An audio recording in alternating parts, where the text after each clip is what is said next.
Start. માનનીય અધ્યક્ષશ્રી, ફકરો સભાગૃહ સમક્ષ જે વિધેયક રજૂ કરવામાં આવ્યું છે એ અંગે કેટલીક બાબતો હું સભાગૃહના માનનીય સભ્યોના અને ખાસ કરીને માનનીય મંત્રીશ્રીના ધ્યાન ઉપર મૂકવા માંગુ છું.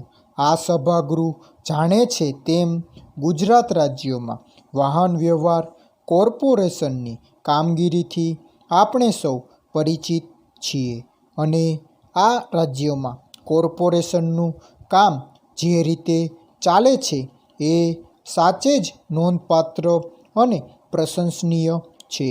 કોઈ પણ અર્થતંત્રનો વિકાસ કરવો હશે તો વાહન વ્યવહારની સગવડો વગર થઈ શકશે નહીં.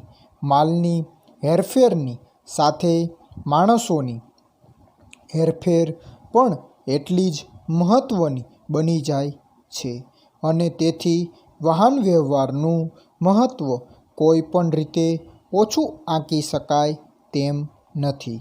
ગુજરાત રાજ્યની એ એક વિશિષ્ટતા રહી છે કે આખા દેશની અંદર જ્યારે બસ વ્યવહારના રાષ્ટ્રીયકરણની નીતિ અપનાવવામાં આવી છે ત્યારે ગુજરાતની અંદર 100% જેટલું રાષ્ટ્રીયકરણ થઈ ગયું છે અને તે આપણા સૌ માટે આનંદ અને ગૌરવની વાત છે.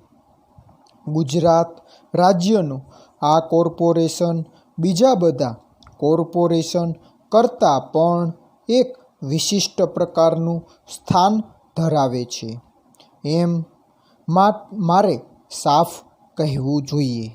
એટલા માટે કે જાહેર ક્ષેત્રના સાહસોને આજે નિંદવામાં આવે છે અને છાસવારે એમ કહેવામાં આવે છે કે આપણા જે જાહેર સાહસો છે એ સરખી રીતે કામ કરતા નથી અને મોટે ભાગે ખોટનું જ કામ કરે છે.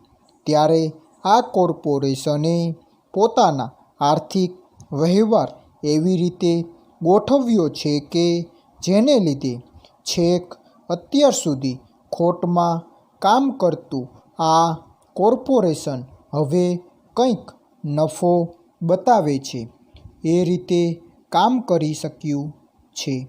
એ બતાવે છે કે જો સુવ્યવસ્થિત વહીવટ હોય તો જાહેર કોર્પોરેશનો પણ સુંદર કામગીરી બજાવે છે અને હવે પછીના સમાજની જે કલ્પના સૌએ કરી છે એને અમલમાં મૂકવા આ પ્રકારના સાહસ વધુને વધુ પ્રમાણમાં આર્થિક ક્ષેત્રમાં ભાગ ભજવતા થાય છે એ ખૂબ જરૂરી છે તેમ હું માનું છું.